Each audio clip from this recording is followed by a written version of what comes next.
So this is going to be a quick video about dominant chords. So when we're looking at blues, most of the time we're playing dominant chords on every chord, which is quite unusual in itself and creates some sort of chromaticism within how all the chords work together and the scales that it kind of creates. So a dominant chord is usually found on chord 5 in a key. So if we think about C major, which is all the white notes, then I can go from C all the way up to 5. So I go 1, 2, 3, 4, 5. Yeah?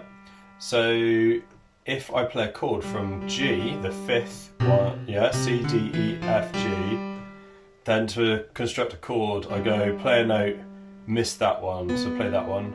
So that's the 3rd, miss the 4th, play the 5th.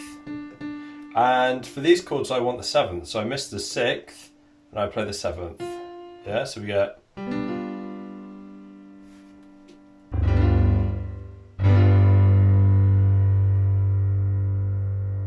Yeah, so that is a dominant chord. So if we're going to look at it in terms of its construction, well, there are a couple of different ways to think about chords and how they're made. I generally think in two ways. The first way would be in terms of the intervals. So the third is a major third because it's made up of 1, 2, 3, 4 semitones, yeah? 1, 2, 3, 4. 1, 2, 3, 4. So that's G. 1, 2, 3, 4. We get a major third. And then it's got a perfect fifth, which is made from 7 semitones. 1, 2, 3, 4, 5, 6, 7.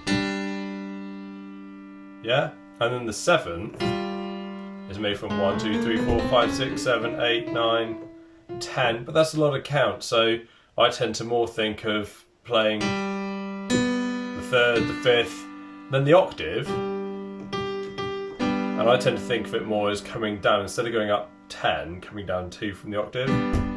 So that would be a major 7 chord, and that is a dominant 7 chord. So it's a major triad with a minor 7th, because that's an octave, that's a major 7th, and that's a minor 7th, yeah? So down 2 semitones from the octave. Yeah, so that's one way to think about a dominant chord, is it's a major third, which is 4 semitones, a perfect fifth, which is 7 semitones, and a minor 7th, which is 10 semitones up, or actually just 2 down from the octave. Yeah, so if we were going to start from C, we would go, well, 1, so that's the root, so we go 1, 2, 3, 4. Yeah, and then I want, so that's the major third. I want 1, 2, 3, 4, 5, 6, 7 is the perfect fifth. And then if I come down 2 from the octave, yeah, we got.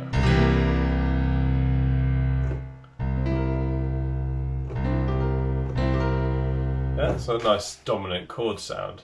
So that's one way to think about dominant chords. Another way to construct them is maybe more of a jazz kind of thinking process, which would be compare back to a major scale. So if I'm doing that C1, so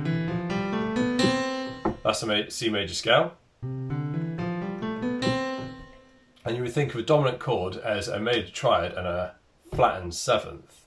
So if I'm playing a major scale, you know, if I'm working out the chord for a major scale, so I don't play the 2nd, play the 3rd, don't play the 4th, play the 5th.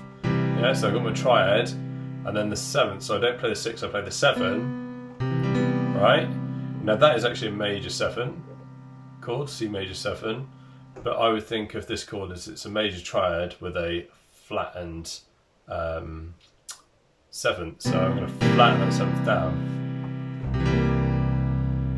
Yeah, that is C dominant. So if we worked from another root like E, yeah, so with this one, I'm going to think of E major scale, so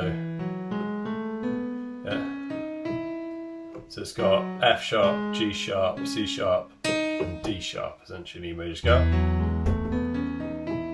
Yeah, and I'm going to think root, 3rd, 5th, yeah, miss out the 2nd, miss out the 4th, miss out the 6th, and play the 7th.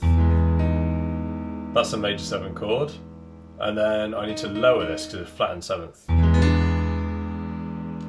And then I get a dominant chord.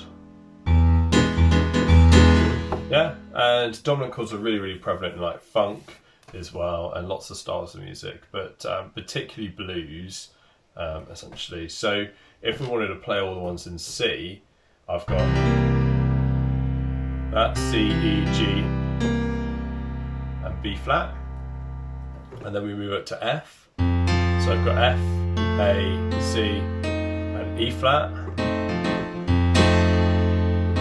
and then you go back to C. And then we go up to G, so G, B, D, and F. And then we go to the F1 that we had. Yeah, and that's not a very good way to voice these chords because you see I'm jumping around in blocks. But when you're learning this for the first time, it's a really, really good way to do it. So for the guitarist as well, here's some of the chord shapes that you can use to play dominant chords. So what you need to make sure is that the kind of dots in red are your root notes. So you can just move these around the fretboard. So wherever those red dots are, say if that lands on an A, then you're playing an A7 dominant chord. If it falls on an E, you're playing an E7 dominant chord. And the thicker strings on the left-hand side are obviously your low pitch strings on the kind of top of the guitar, essentially.